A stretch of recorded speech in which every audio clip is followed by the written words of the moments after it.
world, B Marsh Boxing. I'm back at it with another post-fight review. Late minute review, but getting it done nevertheless. We have Alvarez coming into this fight, I believe, with 59 victories, 2 losses. Putting his undisputed titles at 168 pounds against Jermell Charlo, who's coming out 2 weight classes from 154 pounds to 168. And this was a mismatch from the get-go. In the first round, the first at least minute or so, Charlo was using his jab, trying to dictate the pace, coming forward, trying to find his range, letting his jab go. But Canoli figured him out that quick. He figured him out real fast. Now Charlo started going on his bicycle. A lot of lateral movement because Canoli was now cutting off the ring and unleashing punches and bunches. Left and right hooks to the body, doubling up his jab and trying to split the man Charlo's sometimes high guard or sometimes little fake ass shoulder roll. Carlos. Charlo is finding himself on the ropes a lot and in the corners of the ring. And Canoli would go to work. He started tee off on him, you know what I mean? More times than not, the man Charlo wasn't really throwing back no fire. He ain't throwing nothing back tonight, to be honest. Nothing back of consequence. A couple of the times, he caught Canoli with some short uppercuts or maybe a left hook while he's trying to, sidestep. But for the most part, Canoli wasn't buzzed at all in this fight. He wasn't hurt. Charlo did catch him with a nice straight right hand, but kind of pushed Canoli back, Now, Canoli didn't stumble or anything. He just kind of took a step back, and tilted and bent low a little bit. But Charlo, his punch output was not enough tonight, and that was his issue, man. You got to punch in order to win a fight. Too much lateral movement and not enough punching going on. In round 7, Canoli drops the man. Matter of fact, the guy Charlo took a knee. And ultimately, my prediction for this fight was Canoli's going to win via 11th round stoppage. And I see Charlo taking a knee a few times, you know what I mean? From accumulation of body shots and whatnot. But the man Charlo, he weathered the storm after getting dropped in round 7 with a double jab by Canoli. Kind of blinds him, and he sees a right hand coming.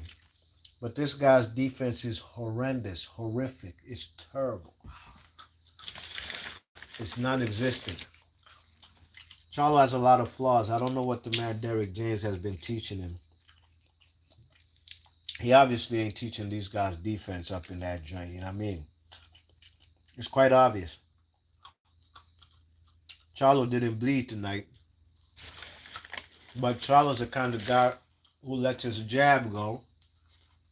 Boom, boom, throws a jab, maybe doubles it up, but he doesn't bring his left hand back to his ear. Canoli is a counterpuncher by nature. By the time Charlo is trying to come back after he's thrown 2 jabs, he ain't bringing his hand back to his ear or around his face area or hold it like a telephone, like I always say on this channel from the get-go. He wasn't doing that. So he's getting countered after he's missing with 2 of his jabs. Canoli's clapping him with a nice straight right hand or a jab himself. And Canoli set that double jab up with Charlo's back against the ropes. Double jab and an overhand right that Charlo didn't see coming up until the last minute. And it was a flush punch. It didn't put him on his knees immediately, but you could see it stunned him. And Canelo started going in with a couple more punches, and Charlo took a knee. Like I knew he would at some point in time in this fight. I thought ultimately that would be how this fight would be stopped. Charlo taking a knee. But the man Charlo, I gotta give it up to him. Like I said, he weathered the storm after getting dropped. I didn't give him no rounds,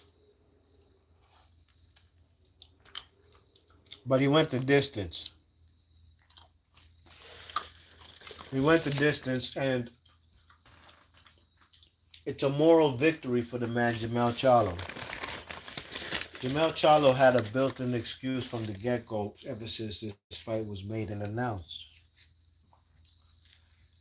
If he loses, he has a built-in excuse. He can go back down to 154 pounds. He came up 2 weight classes. He dared to be great. Blah, blah, blah, etc. If he wins, he makes history. If he loses, he gets a fat payday, and he doesn't lose none of his straps that he holds at 154 pounds. It was a no-brainer for him to miraculously heal up and be ready for the Canelo fight.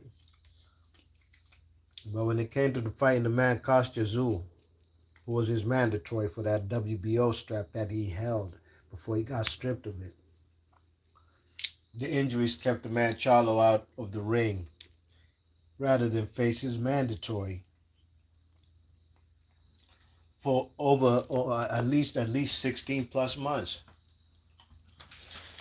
But like I said, it was a no-brainer. The Canelo fight presented himself. It's a business decision. And at the end of the day, for us fans, we get left with nights like this, where we knew exactly what's going to happen. But I predicted Canelo to stop this guy in the 10th or the 11th round. But Charlo went the distance. What's up, Mike? Mike O. Mike O's in the chat. He says, Jermell Charlo gave Canelo too much respect. Absolutely.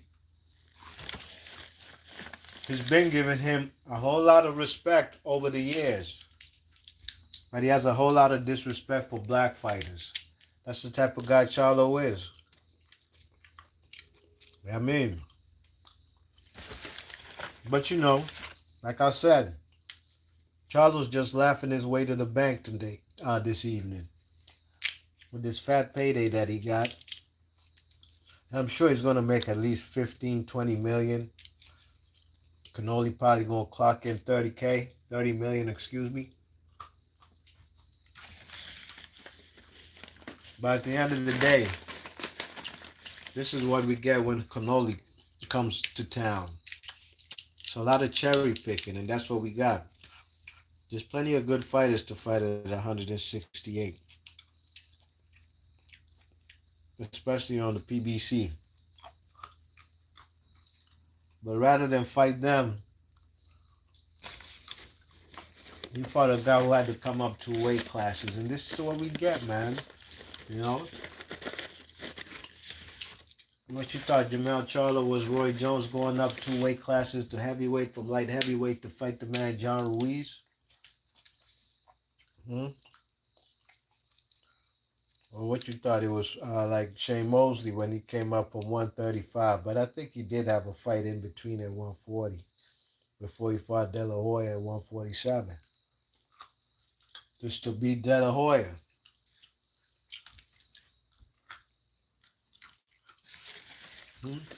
But y'all thought this was like on some Larry Holmes or Michael Spinks going up 2 weight classes. Although I thought Michael Spinks ain't win them fights, but he came up 2 weight classes and beat the man Larry Holmes to become the heavyweight champion of the world. Although I thought Larry Holmes won that fight. And I'm a big Michael Spinks fan. It's a very difficult task to do. And 9.5 times out of 10, we'll get results like this. Now, Manny Pacquiao came up 2 weight classes to 147 pounds from 135 when he fought the man Oscar De La Hoya. And De La Hoya brought himself back down to 147 pounds, a weight class he had not fought in about 7 years. But to me, that's fair game. I don't care what nobody say.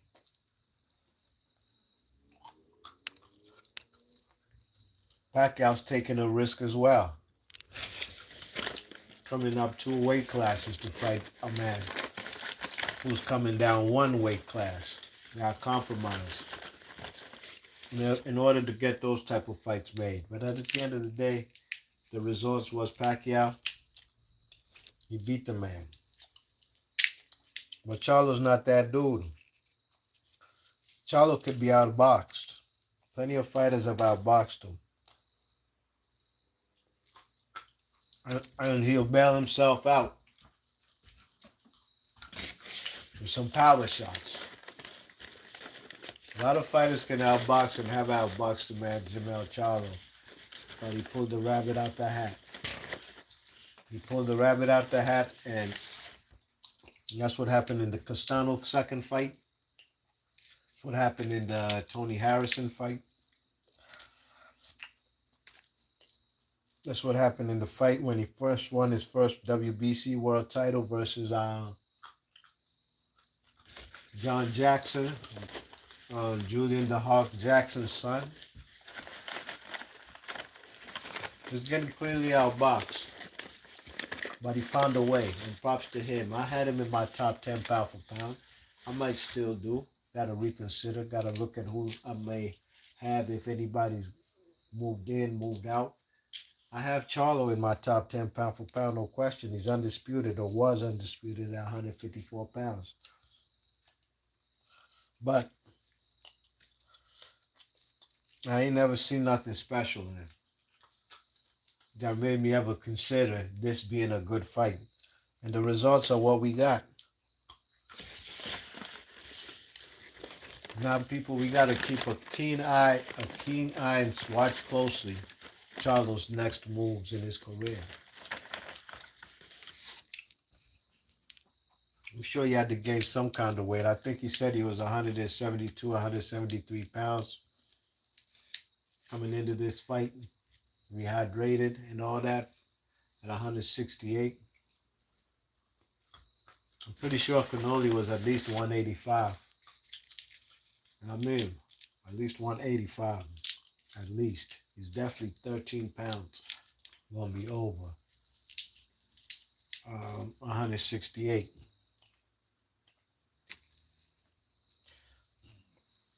Charlo,